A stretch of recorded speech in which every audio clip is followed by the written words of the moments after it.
কেবিনের ভেতর নিঃশ্বাস নেওয়া কষ্টকর, বাতাস ঘন, ঠান্ডা এবং অদ্ভুতভাবে পচা গন্ধে ভরা। তরুণ ছেলেটি ধীরে ধীরে আরিফের পাশে এসে বসল, চোখে একটা অদ্ভুত দম বন্ধ করার মতো আতঙ্ক। তুমি জানো না এই ট্রেন কত পুরনো? সে ফিসফিস করে বলল। একসময় একে বলা হতো দ্রুতযান এক্সপ্রেস। বহু বছর আগে বরিশাল লাইনে ভয়ঙ্কর দুর্ঘটনা ঘটে। রাত ৩টার দিকে নদীর উপর সেতু ভেঙে ট্রেন পানিতে ডুবে যায়।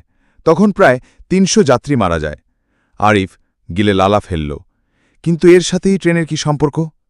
ছেলেটি নিঃশ্বাস নিয়ে বলল, শোনা যায় যারা মারা গিয়েছিল তাদের আত্মার মুক্তি পায়নি। অভিশপ্ত ট্রেনটি সপ্তাহে ১ রাত ছায়ার ভেতর থেকে ফিরে আসে। মৃত আত্মারা এই ট্রেনে ভেসে বেড়ায়, আর কেউ যদি ভুলে জীবিতভাবে উঠে যায় তাদের জন্য ভয়ঙ্কর বিপদ অপেক্ষা করে। আরিফ শিহরিত। আমি তো বেঁচে আছি, তাহলে আমি কেন এখানে?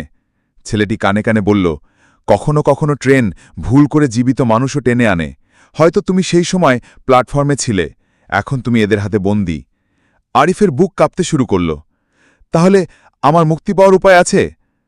ছেলেটি হালকা নিঃশ্বাস ফেলে বলল, একটাই উপায় আছে। ট্রেন যখন ছায়াপথে পৌঁছাবে তখনই জানলা দিয়ে লাফ দিতে হবে।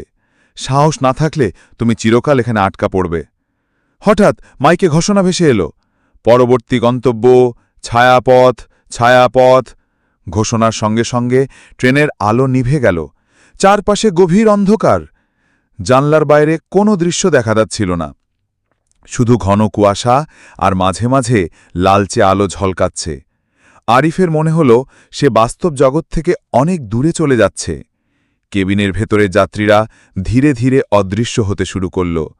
তারা ছায়ার মতো হয়ে গেল। বৃদ্ধা মহিলা হঠাৎ উঠে বাড়ালেন, চোখে আগুনের মতো জ্বালা। ছায়াপথে স্বাগতম, এবার কেউ পালাতে পারবে না। শুধু একটা ফিসফিসানি নয়, চারপাশে একসাথে শিহরানো ফিসফিসানি ভেসে এলো। এসো, এসো, চিরকাল আমাদের সঙ্গে থেকো। আরিফ বুক চেপে ধরল। মনে হলো তার আত্মা শরীর থেকে টেনে নেওয়া হচ্ছে। চোখের সামনে সব ঘুরছে, বাতাসে ভয়ঙ্কর ঠান্ডা। তরুণ ছেলেটি চিৎকার করে বলল, এখনই সময়, লাফ দাও, না হলে তুমি চিরদিন আটকা পড়বে।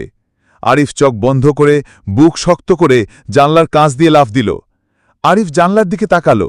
কাঁচটা যেন নরম হয়ে যাচ্ছে। কুয়াশার মতো বাইরের অন্ধকারে একমাত্র দূরের হালকা আলো ভেসে যাচ্ছে। তার হাত কাঁপছে, ভয় ধরছে, যদি ভুল করে পড়ে মরে যায়, যদি আর বের হতে না পারে। পেছন থেকে যাত্রীদের বিকৃত মুখ তার দিকে ঝুঁকে আসছে। কারো মুখ গলছে, কারো দাঁত লম্বা হয়ে বেরিয়ে আসছে, কারো চোখ রক্তে ভিজে গেছে।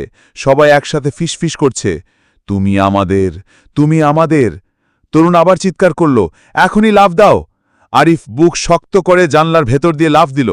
এক মুহূর্ত মনে হলো সে শূন্যে ভেসে যাচ্ছে। কানে শোঁ শোঁ শব্দ, শরীর ঘূর্ণায়মান। হঠাৎ সে ধপ করে পড়ল সবুজ ঘাসে।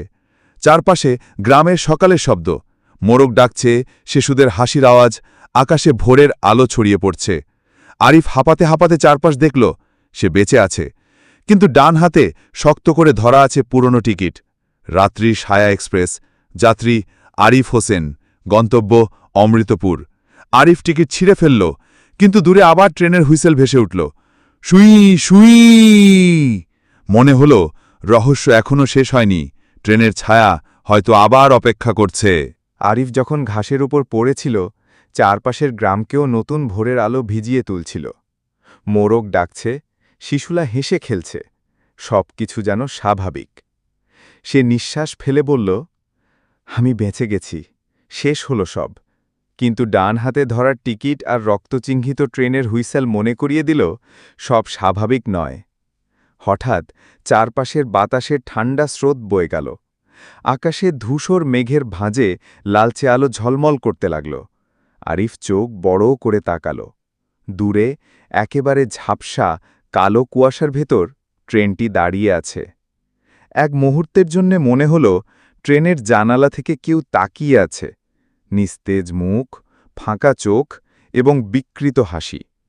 তারপরে কানে ভেসে এলো হুইসেল, সুই।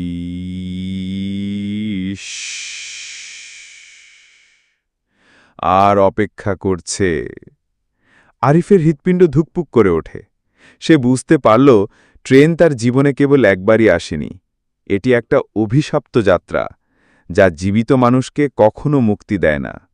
সে দৌড় দিয়ে গ্রামের দিকে গেল, মনে হলো এখনই নিরাপদ, কিন্তু তার পিছনের চোখে সেই ছায়া, যাত্রীরা, বৃদ্ধা, বিকৃত মুখগুলো চলতে থাকল।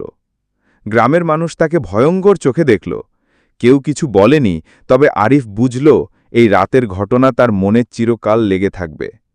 সে বাড়ি পৌঁছল, ঘরে ঢুকেই দরজা বন্ধ করল।